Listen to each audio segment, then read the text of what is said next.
All right. Welcome back, everyone, for another deep dive. Glad to be back. Today, we're going to be looking at headhunting. Okay. But Yeah. not just any headhunting. Yeah. We're talking about the really specific world of finding experts. Mm-hmm. You know those people with those super niche skills that make you wonder, how do they even find these people? Yeah, it can be really tough. And that's why I'm so excited about the case study we're looking at today. Oh, yeah. It's from a company called the Sales Experts. Okay.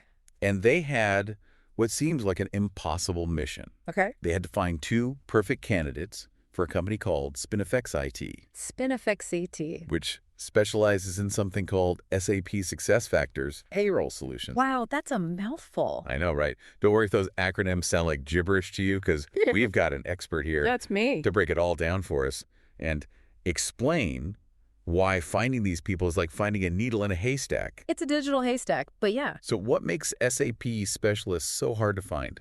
Well, you know how some people can drive a car and other people can rebuild an engine? Yeah. Think of SAP like that engine. Okay. A lot of the biggest companies in the world use it. Really?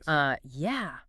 To manage all kinds of stuff, like their money and their employees. Oh, wow. And inside SAP itself, there are like a ton of specializations. Mm-hmm. Like one of them is called SuccessFactors, and that one's specifically for payroll and handling talent. Okay, so even within SAP, there are these little tiny niches Yeah. of expertise. Exactly. And that's what makes it tough, to find the right people. Yeah. In this case study, this SpinifexIT company, they needed somebody that didn't just know SuccessFactors. They needed someone who could also sell it. Oh, so like a sales role on top of the technical expertise. Right. That's the pre-sales part of the title. Okay. And then on top of that, they needed someone to help the client actually set it all up. So that's like project management skills too, almost. Right. It's like a triple whammy. You have to have the technical knowledge, the sales skills, and know how to manage a project. Oh my gosh. That is a lot to ask for in one person. It is. And it gets even more interesting because they were looking for these experts in Germany Okay. for an Australian company. Oh, wow. Talk about a long-distance relationship. So it's not like they could just easily pop over for an interview. Right, exactly. Mm. So I guess this just shows that the talent you need isn't always right in your backyard. Yeah, and that's one of the things this case study really shows. Yeah. Certain countries just become hubs for different types of technology. Right. And in this case, Germany is like the place to be for SAP experts. Oh, interesting. So that's where they had to focus their search. Well, I guess that makes sense. So we had this global search for these SAP unicorns. Mm-hmm. And the case study says they looked at almost 2,000 candidates. 2,000. I know. That's incredible. That's a lot of resumes. It is. And remember, they weren't looking for just anybody who knew a little bit about SAP. Yeah. They needed that very specific experience with pre-sales and implementation plus certain certifications. Right. You can imagine those 2,000 resumes shrink down pretty quickly Oh, yeah, for sure. when you get that specific. So what did the sales experts actually do to find these people? Well, first, they didn't just, put an ad on a job site Right. and hope for the best. Yeah. Instead, they built their own custom database of potential candidates. Really? Yeah, like picture them going through every relevant online community, looking at lists from industry events, even checking out the websites of competitor companies. Wow.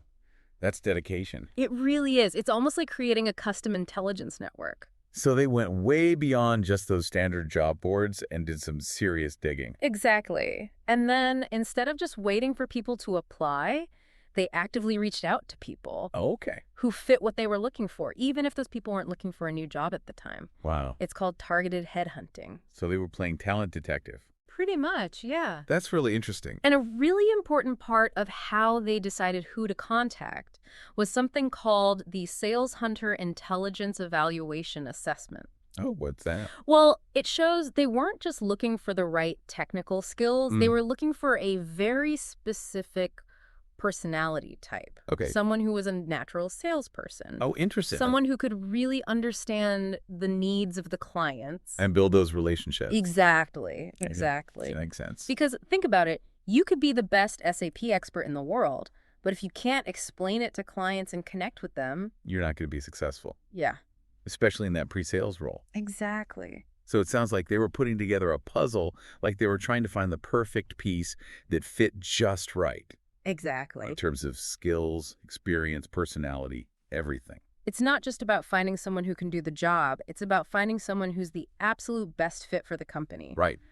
Their specific needs, their culture, all of that.